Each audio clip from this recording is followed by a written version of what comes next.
사무엘하 23장 1절 말씀 제가 봉독해 드리겠습니다.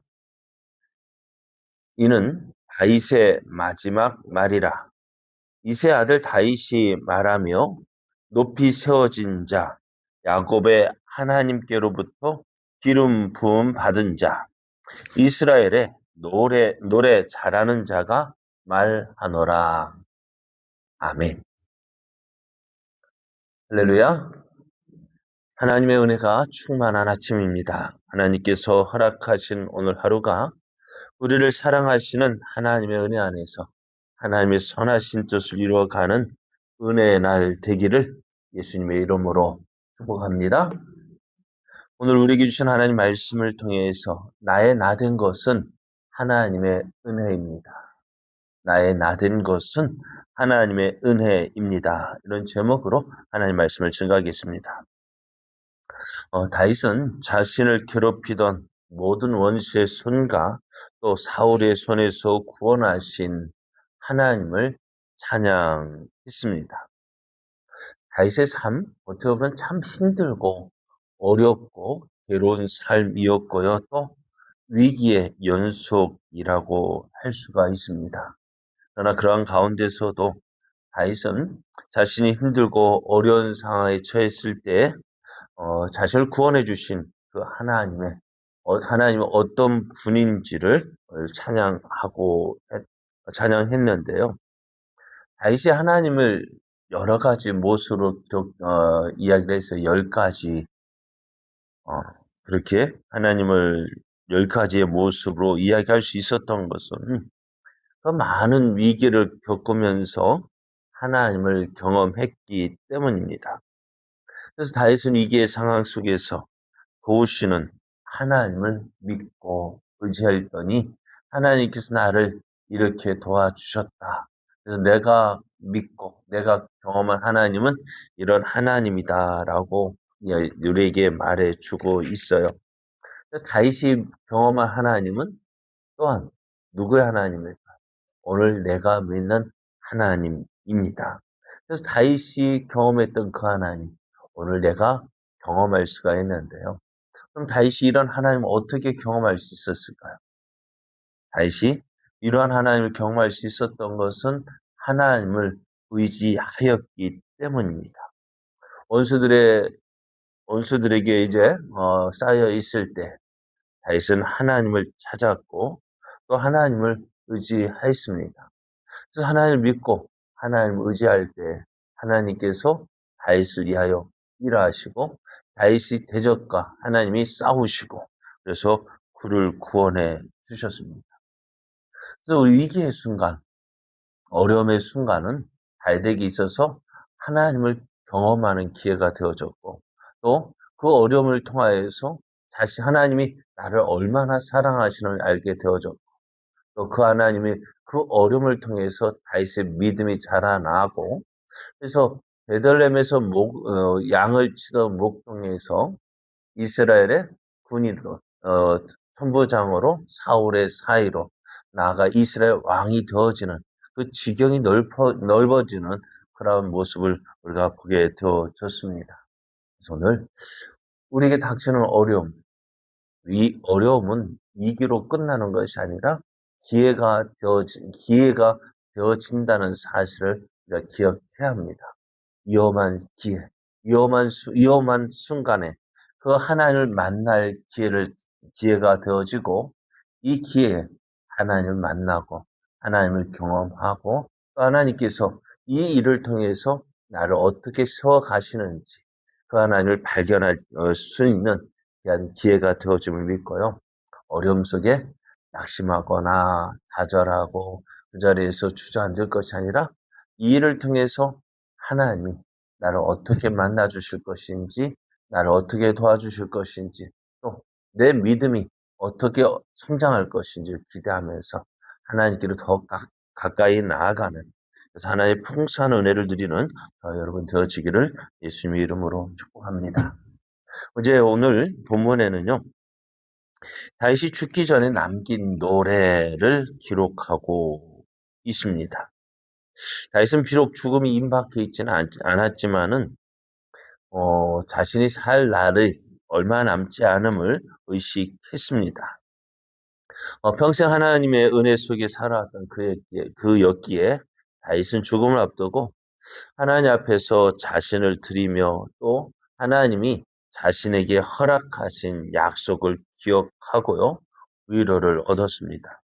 그래서 이 다윗이 마지막 그 노래를 하면서 내가 어떤 사람이었는지를 이렇게 말해주고 있는데요. 오늘 본문이 그렇습니다. 다윗의 마지막 말이라.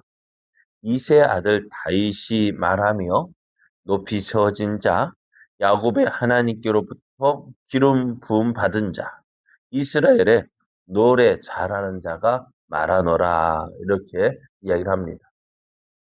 다윗은 이새의 아들이었습니다. 이새의 아들이라는 것은요, 내 신분이 이렇다. 그래서 성경을 보면 다윗을 소개할 때 이새의 아들이라고 소개하는 것을 보게 됩니다. 이새의 아들. 사람들이 이새의 아들이라고 얘기할 때는요, 저는 다윗을 높이는 모습보다는 얕잡아 볼 때 이야기를 합니다. 이새의 아들.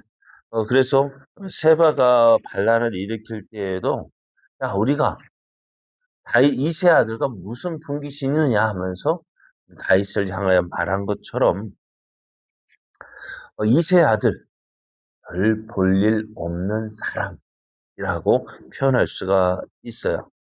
이새의 아들, 정말 이새는 베들레헴에 보잘것없는 농가의 사람이었습니다. 그래서 나는 별 볼 일 없는 사람이었다. 다윗이 나는 이새의 아들, 나는 베들레헴 시골 출신이고, 그것은 나는 목동, 양을 치던 사람이었다라고 이야기를 하고 있습니다. 그런데 그렇게 별 볼 일 없는 자이었지만은, 그러나 이제 그 아들이, 그 다윗이 나는 높이 세워진 자라고 이야기를 합니다.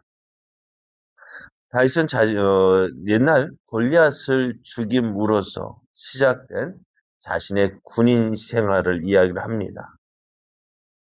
다윗이 언제 이스라엘 가운데서 그의 이름이 나타나기 시작했습니까? 언제부터요? 그 엘라 골짜기에서 골리앗을 죽인 그 일로 인해서 온 이스라엘에 다윗이 알려지게 됩니다. 다윗은 그 골리앗과의 싸움에서 자신의 힘으로 골리앗과의 싸움에서 승리한 것은 내 힘으로 되어진 것이 아니라 하나님께서 도와주셨기 때문이다라는 것을 말하고 있습니다. 다윗이 모든 적이 두려워하는 용사가 될 수 있었던 것, 다윗이 잘했기 때문이 아니라 하나님께서 도와주셨기 때문이다. 그렇게 말하고 있습니다. 그래서 나는 높이 세워진 자라고 이야기를 합니다. 내가 세운 것이 아니라 누군가 나를 세웠다라는, 하나님께서 나를 이렇게 세워주셨다라고 말하고 있습니다. 그리고 그로 인해서 야곱의 하나님께로부터 기름 부음을 받았다라고 이야기합니다. 내가 이스라엘 왕이 된 것은 내가 왕의 욕심이 있어서 내가 스스로 이스라엘 왕이 된 것이 아니다라는 것. 다윗이 이스라엘 왕이 될 수 있었던 것, 왕이 되어야 되겠다라고 마음 먹은 적은 없습니다. 그러나 하나님께서 사무엘을 통해서 다윗에게 기름 부어 주심을 통해서 하나님께서 다윗을 이스라엘 왕으로 세워 주셨고, 이제 그것이 하나님께서 계획하신 것임을 믿고 그 일을 이루어 가고 있는 과정을 우리가 살펴보았습니다. 다윗이 왕이 되고자 했다면은 어쩌면 그렇게 많은 고생을 하지 않아도 됐잖아요. 사울을 죽일 기회가 2번이나 주어졌음에도 불구하고 다윗은 내 손으로 사울을 죽이는 것이 아니라 하나님께 맡겼습니다. 하나님께서 다윗을 이스라엘 왕으로 세워주셨습니다. 그래서 내가 이스라엘 왕이 된 것, 내가 한 것이 아니라 하나님께서 세워주셨다라고 고백을 하고 있습니다. 그러면서 다윗은 또한 자신을 가리켜서 이스라엘에서 노래 잘하는 사람이라고 말을 합니다. 다윗은 평생 동안 하나님을 경배하고 찬양하는 노래를 지었습니다. 그래서 다윗은 자신에게 주어진 그 달란트, 어떤 걸 노래 잘하는 이 일, 노래를 짓고 시편을 짓고 그것을 통해서 하나님을 찬양하는 일을 참 잘했습니다. 그래서 자신에게 주어진 그 달란트, 그것을 헛되이 묻어두지 않고 그것을 사용함으로써 하나님의 영광을 나타냈습니다. 우리가 하나님을 믿을 때요, 아니 또 우리에게 주어진 삶을 살아갈 때요, 내가 누구인지를 아는 것이 참 중요합니다. 내가 누구냐. 내가 누구냐라는 이것은요, 나를 높이는 것이 아니라 하나님 앞에서 내가 어떤 사람인지를 잘 아는 것을 말합니다. 내가 하나님 앞에서 어떤 사람일까? 다윗은 자신의 나는 이런 사람이다라고 이야기를 합니다. 나는 이새의 아들이다. 하나님께서 높이 세우신 자다. 하나님께서 나를 이스라엘 왕으로 세워주셨다. 또 나는 하나님께서 이스라엘의 노래 잘하는 자라고 이야기를 합니다. 베들레헴 목동이었던 다윗이 골리앗과 싸워 승리하고 이스라엘 왕이 되어진 것, 모든 것 하나님의 은혜라고 이야기를 합니다. 그러니까 내가 누구인지를 알 때에 하나님께서 내게 주신 은혜를 알고 그 은혜를 주신 하나님을 찬양할 수가 있습니다.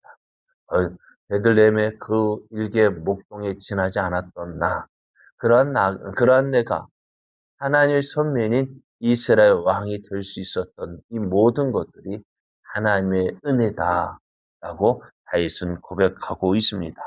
그럼 오늘 나는 누구일까요? 성경은 이렇게 이야기를 합니다. 로마서 8장 32절을 보면은 자기 아들을 아끼지 아니하시고 우리 모든 사람을 위하여 내주신 이가 어찌 그 아들과 함께 모든 것을 우리에게 주시지 아니하겠느냐. 하나님께서 자기 아들 예수님을 주시고 값주고 산 사람이 누구냐, 존재가 누구냐, 바로 우리라고 이야기를 합니다. 하나님께서 자기 아들을 주고 그렇게까지 우리를 사랑하셨다라고 말씀합니다. 그 하나님께서 오늘 어떻게 하시냐? 37절을 보면은 그러나 이 모든 일에 우리를 사랑하시는 이로 말미암아 우리가 넉넉히 이긴다라고 말씀합니다. 자기 아들을 주고 우리를 사신 그 하나님. 그러니까 우리가 자주 말씀드리는 거 이야기잖아요. 내가 얼마짜리, 내가 얼마나 귀한 존재인지. 그 존재는 내가 얼마나 귀한 존재라는 것을 알아야 돼요. 얼마짜리냐? 얼마짜리입니까?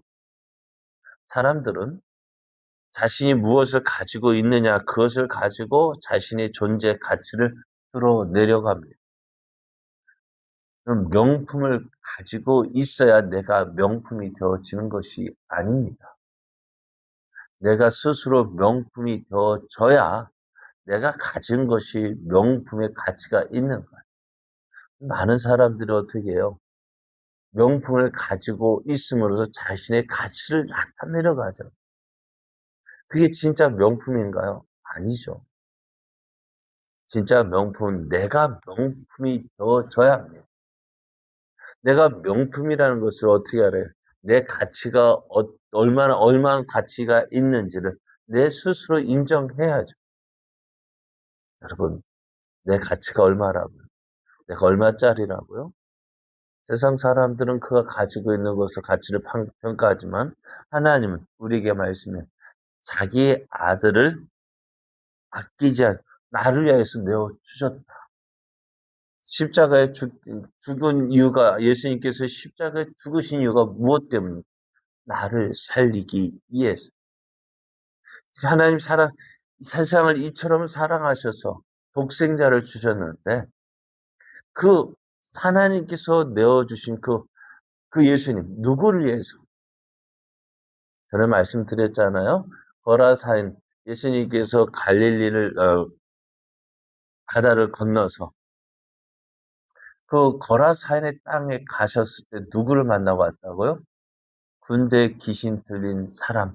그 한 사람, 많은 사람도 만나고 왔지만은 결국에 누구만 이 거라사인에 귀신 들린 그 한 사람 만나기 위해서 그 한 사람을 구원하기 위해서 어떻게 해요? 갈릴리 바다를 건널 때 풍랑을 만나 13사람이 죽을 위기를 겪으면서까지도 건너가셨다고요. 왜요? 그 귀신 들린 한 사람에게 그 사람의 복음 전하고 그 사람을 구원하기 위해서. 그러니까 그 거라사인에 귀신 들린 한 사람의 존재 가치가 어떻다? 예수님과 예수님이 12 제자를 희생하면서까지 그 사람을 구원하기 위해서 그 바다를 건너가셨다고. 그렇다면은 오늘 우리는 누가 그러잖아요. 어떤 사람이 그래. 그 한 사람을 위해서 거라산에 가셨다면 오늘 예수님은 이 세상의 모든 사람을 나 혼자만 있다 할지라도 나를 구원하려고 한다면은 그렇게까지 오셨을 것이다. 나 한 사람의 존재가 이렇게 귀한 존재입니다. 이 사실을 알면 어떻게 되어질까요? 나를 함부로 대하지 않을 거예요. 하나님의 크신 사랑을 받은 나, 하나님의 크신 은혜를 받은 나. 그럼 어떻게 살아요? 내 존재 가치를 알고, 나를 귀하게 여기고, 죄악 가운데 함부로 나를 던져줘. 죄악 가운데 살지 아니하고, 하나님의 은혜를 받은 자로서, 하나님 앞에서 내가 이렇게 존귀한 자로서, 그 은혜를 주신 하나님에 의해서 살아갈 수 있는 거예요. 오늘 하나님 앞에서 내가 이런 사람입니다. 이러한 존재임을 깨닫고 하나님 이렇게 나를 사랑하신 그 하나님께 감사하며 이제 내가 어떻게 살아야 될까? 하나님, 내가 하나님의 이런 놀라운 은혜를 받은 사람입니다. 하나님, 그 은혜에 감사하며 이제 하나님을 위해서 살아가는 여러분 되어지기를 예수님의 이름으로 축복합니다.